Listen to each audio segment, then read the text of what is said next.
TV, MDG TV, une chaîne Wint pour la cause de Christ.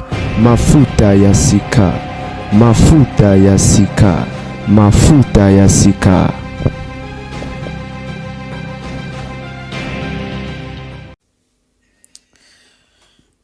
Certainement vous allez très bien. On bien. Bandeko capture bozomona et qui viral dans les réseaux sociaux nini. Frère Mike Alambaye a souhaité ba fan na si je peux dire topé batu nyonso ba merveille. A capture a photo na yena ba na ekande bozomona. Bandeko prophète moko bandeko leka beluka makambo. A un commentaire où je peux prophétiser.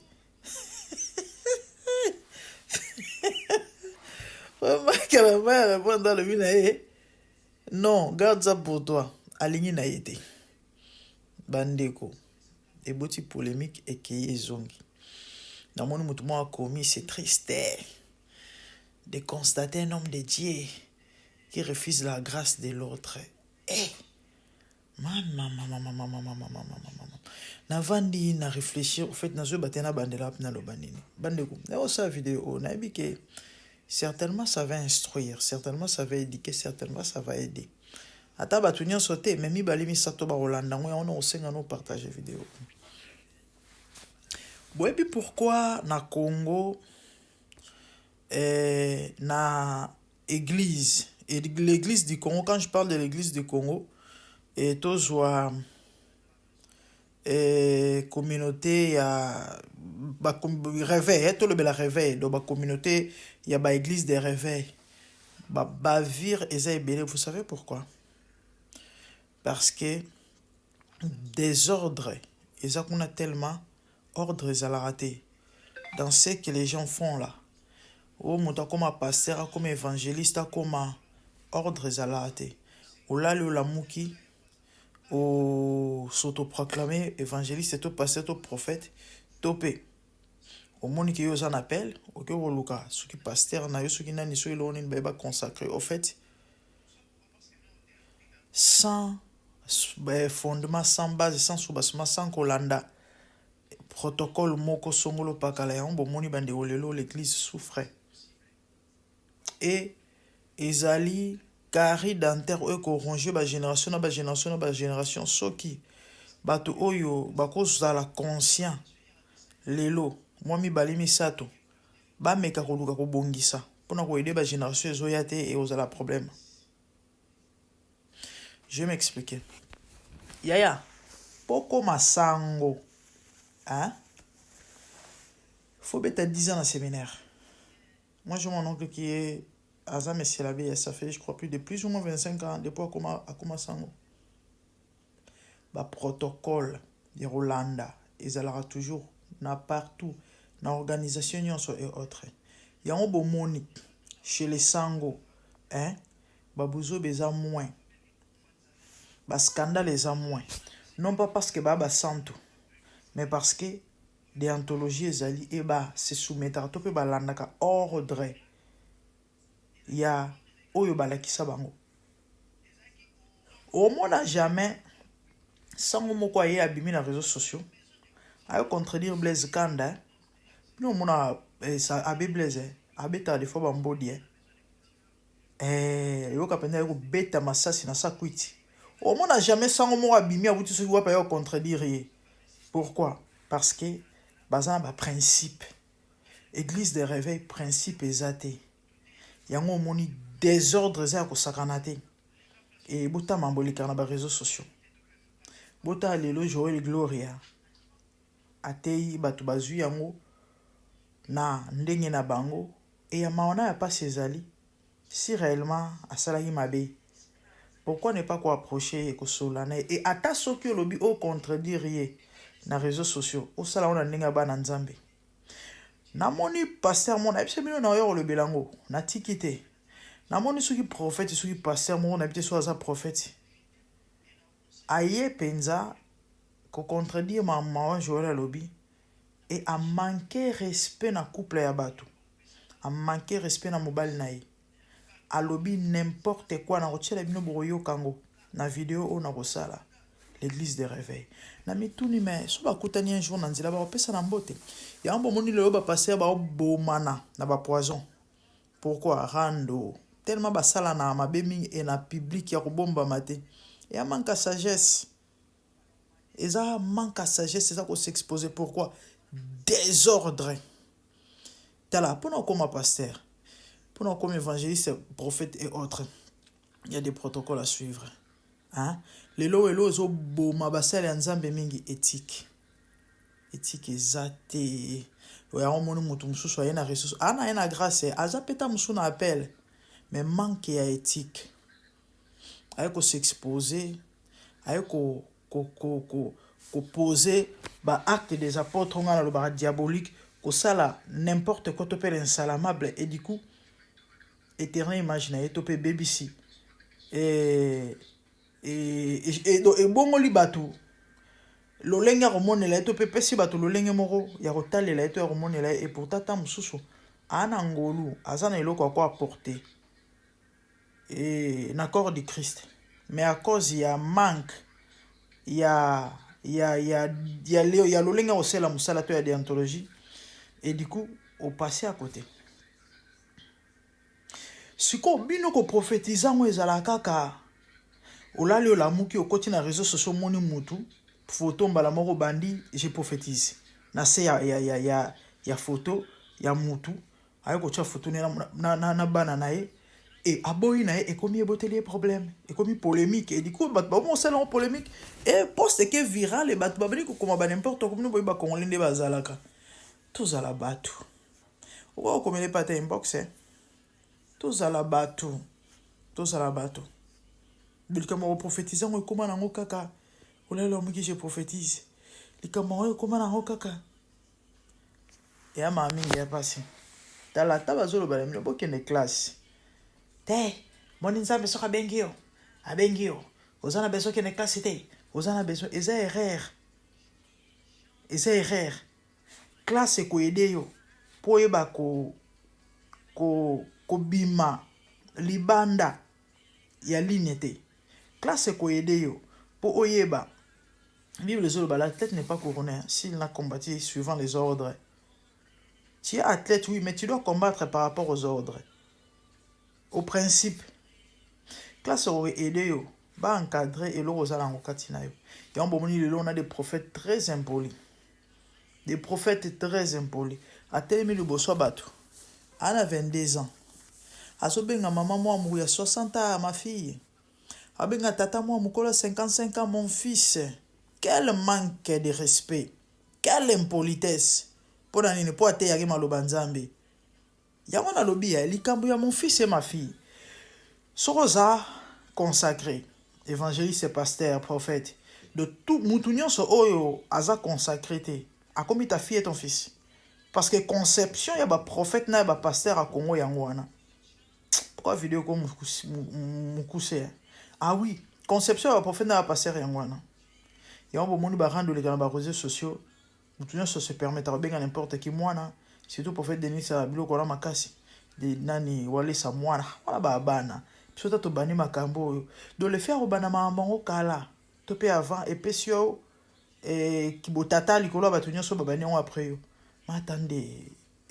na ebite ezala ninyo ba pasteur ba docteur bon mais na oyebisanga ezala bongo do mwana moi 17 ans so va consacrer na tata moko ya 55 ans autant so bani mama nzamba avant il fait qu'il a consacré te o wana za mwana na ye boyebisanga nano petit moko Michel Upemba musana zali na ko benga ngai sa fille pourquoi parce que ayebani na moko ya bakambi na moko kala moko mususu na meko zongisela nzela fiki nga za poli na komeli inbox non déjà tellement abano fa sala trop na mire na ngana non moi je suis pas ta fille papa par respect nga la benga ka mi bali batata tu l'as confirmé dans ta bouche na komeli inbox na wasa monsieur frère na bomo ni motema avant yo na mbula na mukolo na musika na miso bato comment tu te permets to benga nga mwana oza consacré est-ce que bien na sambela pour yo David a prié pour na Saül azali père spirituel à Saül Après, pour la salut, million mon bébé, tu vas avoir la grâce. Mais pesio, bah, n'a évité.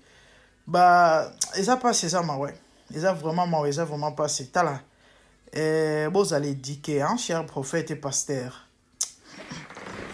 Les amis, n'a pas dans la éthique pastorale. Bah, prophète n'a pas passé rebelle, le manque éthique. Bah, on m'a battu, babilobela. Bah, tu vas bisaler la mwanza. Bah, tu vas prophétiser la mwanza. Le rôle, on a deux prophétie. Partout. Attends la toilette et je prophétise. Éthique exatée. Ordre exaté. Principe exaté. Ça ne va pas. Bah, on respecte bien les gens. Il y a un moment généralement avec l'église, hein. Il y a biso ba congolais. Quand va tout le rôle là, ba biso de bayaga. Bah, ta sérieux ba royauté. Parce que vous n'êtes pas sérieux. Il y a un moment ba ça nzambe bébé ba comme la langage. Posa na mbongo. Posa boye.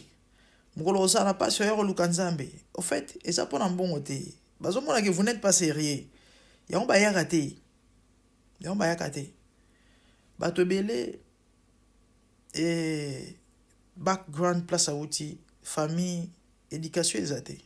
Ce qu'il y a comme celle en Zambie. Normalement, il faut pas accepter le principe na ba ligne de conduite. Il faut pas que ça y est cause en Zambie et le lingue ya kubika. Na Bible et ba Lévite et autres, wana se comporter le rôle batinu souhaité. Basango, balaksa ba même na messa, est-ce que vous savez? Sango le ambang bangote. Sango dundakate. Sango dundakate, sango le ambang bangote. Na botom na famille catholique. Na yeba mamna lo balabino. Yambo moni ba bato balimemia na koloba na ye. Faut appeler sa apparence à piété. Parce qu'il s'agit de bonzambe. C'est ça. Mais malheureusement, chez nous, ce n'est pas le cas. Le coup, on a prophète, c'est tout un prophète. Bah, ça n'a pas politesse sur mon coup. Ouf. Pour n'en pas un prophète. A eu autorité. Donc, qui prophète est aussi audace. Il y a un maté là-bas tout. Et puis, il y a un le bateau n'importe comment. Au cas où, le titoyer n'importe qui. A telemi, a pointé batu misapi. Yo, kuna mama, yo, hey, yo, telema. Damazolaksa. T'as Monica les soirs rouges. La Moni soutient. Mais qu'est-ce qui ne va pas? Qu'est-ce qui ne va pas? C'est ça l'église de Congo. Les lots bandeko. Batbo se permettre, ba prophète na ba pasteur, ba osala ba scandale. Et batbo tout na motuna, mais ba père spirituel, topé ba père. Il y a église baza wapi. Mais bazo ba nini face à tout ça, ba mesure nini bazozwa. O communauté ndenge nini. Et sanction ezalaka te o communauté ndenge nini. Et reproche ezalaka te o communauté ndenge nini. Ba bendaka matoi te tope ba. Mais ba père bango moko ba nzambe ba scandale. Nana ote ya nani? Nani ako benda nani matoi? Nana ovandisa nani? Nana opekisa nani? Désordre na désordre. Désordre na désordre. Et on a le bana wa mosela nzambe. On a grâce aux appels. Hein? Et tu dois être formé, OK? Tu dois être formé. Hein? Et vous allez encadrer ou encadrer ou liko nango. Ketanga théologie ça va t'aider. Ça va t'aider. Et l'obité que son nzamba bengi. Du coup, tu dois te limiter dans nzamba bengi ngai. Formation c'est très important. On peut rater formation. Et si on va accomplir mission té. On va accomplir mission té. On se perdre. On sent n'importe quoi. Il y a un monde nzambe, même avant tinda moto. Il faut attendre préparer. So tant que Jérémie, je crois dans chapitre 1. Nzambe a béni Jérémie. A tout nié et Jérémie que vois-tu? Jérémie a lobby na mona likasa ya mandé. Abissé tu as bien vu. Si Jérémie n'avait pas bien vu dans Malgatinda été. Et pourtant, Depuis le sein maternel, il a été consacré, établi prophète. Jérémie va baigner depuis le bouma maman. Kobiangama, ezalakate, nakimokolo. Ezalakate, non, non, non, non. Ezalakate depuis éternité. Ok? Si ozo botama, oye mobiangami. Mais il fallait Jérémie et Aleka, nabanzela moko, nzamba Alexis nabanzela moko, ala na ba protocole moko songolo po akoma a mesure ya komona malamu. Si tu as bien vu. Soit mon avis bien tinda été. À partir de cette commission bandi. C'est ça. Ceux qui ont eu formation malamouté. Ceux qui va préparer au bien au beta libanda. Ne mam to so bikale lo ya moni scandale après scandale. Ba désordre dans ba trouble, compliqué. Ba touté. Ba prophète surtout. Bato désordre bato pelenge nous na ninga osaranate. Que Dieu nous aide. Vous allez former, hein. Vous qui des classes, ça va vous aider. Ça la théologie et quoi aider pour canaliser et le aux anangwana et permettre aux anakata principe, ok? Ouais, aux anakata principe et aux sungayo même pour la connaissance parce que si vous allez limiter la connaissance, il y a des choses que Dieu ne fera pas avec toi. Parce que vous allez limiter quelque part. Plus connaissance nous a fungoma, plus nous avons même musique. C'est ça. C'est très important. C'est très important. Yango ba sala nzambe ya moko mibale. O ba koza conscient. Ba zo attendre préparer bana na bango. Ba succession. Pour le lo oyo soto tourni hein. Qu'est-ce que les pères nous ont laissé? Tu peux léguer na bana. Ba père et réveil. Bolo banane tinene. Bolo banane tinene. Misa les ofunda. Bota mambozoleka. Bota mambozoleka. Les troubles. Qui troublent. Donc c'est compliqué. Nzambe vraiment asunga biso. Bozo attend, vous allez encadrer. Obengami wito yebi. Obana prophétiser na j'ai 10 ans problème était. Ote y a déjà depuis na 5 ans et ça m'a bêté. Mais faut pas encadrer yo. Pour en canaliser l'eau na sinon te oboma bato. Et oboma bato. Même pour nous prophétiser. Ça le linga prophétiser hein. Même en prophétisant. Il y a des choses qu'on dit et des choses qu'on ne dit pas. Et un message va ça na bato bazamir. Et un message me pas ça raté. Pour ne pas scandaliser parce que Dieu est contre les scandales. Non non, t'es un prophète. Na robomba te funa loba nyonso. Robomisa bato. Et on va très sérieux problème. C'est ça. Et à partager vidéo. Merci. Nangana baxelo mo. Bon, il y a le baiser et belé maintenant le bélo moko. Car par rapport à Mamtozoloba. Par rapport à l'une de conduite, par rapport à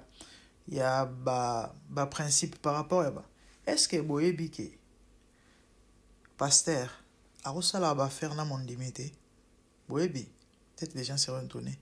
Oh mais comment moi non. C'est pour nous éviter et problème, tout peut scandale. Passer généralement au basala affaire to coopération na bandimi na bango sur 100% 98 bibana et 98 bibana et du coup éternel image à pasteur et déjà mon seul nzambe tant on respecter sauter et c'est grâce à ça on essa sauter na vie na yo ce comme isusu c'est pas que azam tumabe azam oyibi azam affaire non. Et avant mon seul endroit solo, mais tant qu'il il y a des faiblesses et des erreurs. Et du coup, maman qui me coach c'est au chazolo ana. Il y a un moment dans la Bible, apôtre, maman talaki ombongo ya église, ma bonza machin tout ça. On doit demander ça lango. Pesa responsabilité pas bato mususu. Mususu faut bazo soya ba veve. On va ndokota ba mama ba mbongo te. Et pour nous éviter ba scandale. Parce que l'être aimé a une faiblesse. ya mutu mususu ya mosala nzambe me mbongo asiporta mbongo te osimisa mbongo memi problème bapasteur ebele bazala baniongo bandimi mutu mpe abetili bakolongo église nga na ya église mona longo natika baniongo bapasteur boya kofuta mbongo na ngai osani.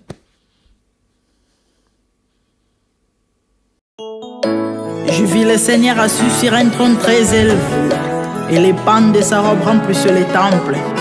Les séraphins s'étaient au-dessus de lui et criaient l'un à l'autre, disaient Saint, Saint, Saint est l'Éternel des armées. Toute la terre est pleine de sa gloire. Dans les cieux des cieux, là où vivent les rois, il y a des créatures qui l'adorent et les louent. Dans les lieux célestes, là où règne mon roi, il y a des anges qui chantent jour et nuit en sa gloire. Les 24 vieillards et les 4 êtres vivants, ensemble avec les anges, chantent ensemble en air. Ils ont réussi d'adorer les rois, car il est l'unique, le seul vrai Dieu.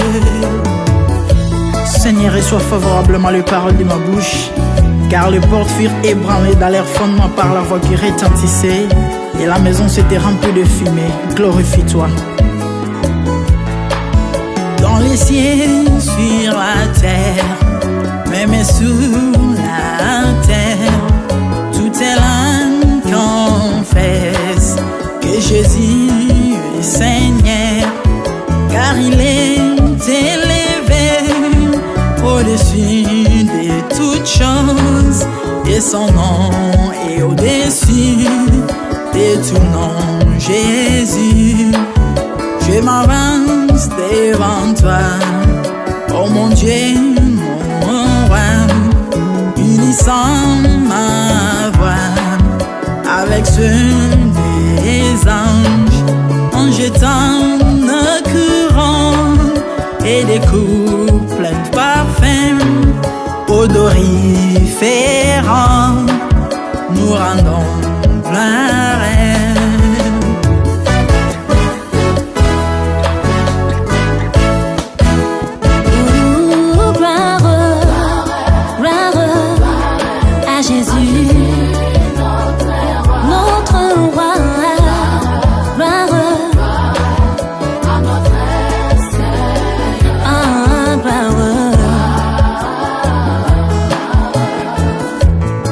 Chantons gloire à Jésus.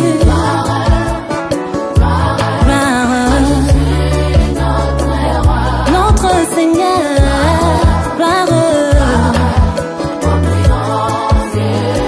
Plus haut des cieux.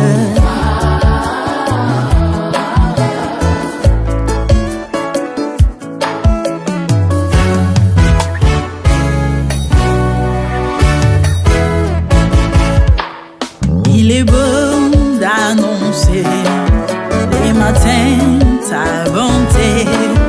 Voici mon sacrifice, la louange de ma bouche, les fruits de mes lèvres qui confessent ton nom en poussant des cris, car tes œuvres sont grandes.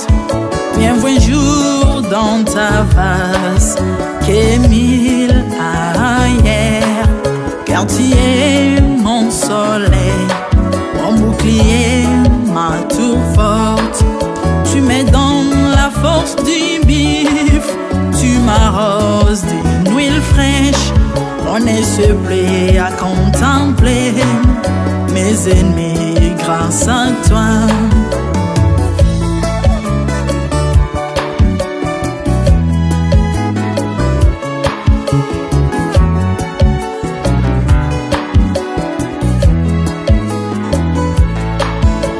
Prospère dans tes parvis, je porte des fruits, même dans ma vieillesse, plein de sève verdoyant. Comme le palmier, les justes croissent et s'élèvent comme les cèdres du Liban planté dans les jardins de Dieu. Dieu des vengeances s'élève pour venger mes ennemis. Il mettra la fin à la malice de leurs œuvres, car il est le Tout-Puissant, l'Éternel des armées, El Shaddai Adonai, El Elyon Sabaoth.